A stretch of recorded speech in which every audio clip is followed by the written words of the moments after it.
Alors comme vous le savez, Grove dispose d'une position réellement de leader mondial sur le marché des RT. Ce que nous avons voulu avec cette machine, c'est d'avoir une machine vraiment adaptée au marché italien, d'abord par sa taille, puisque nous manquions d'une machine dans la classe des 45-50 tonnes de capacité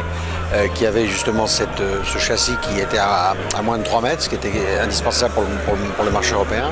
Ensuite, elle est innovante parce que c'est un des premiers RT que nous sortons dans cette classe avec une flèche dotée de la technologie Mégaform, ces flèches à la forme plus arrondie par rapport à l'approche traditionnelle de flèches qui sont plutôt carrées,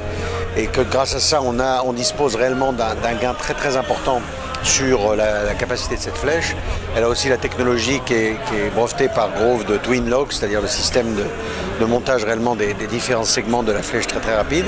Et puis elle a un système de pilotage centralisé qu'on appelle CCS,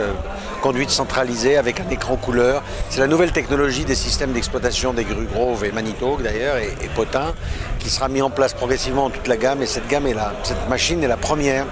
à avoir cette technologie CCS qui sera, nous l'espérons, vraiment un plus pour l'opérateur avec des joysticks, des écrans tactiles, des choses qu'on trouve aujourd'hui par exemple dans les automobiles de luxe et qui est montée sur cette machine, quand même une machine d'entrée de gamme,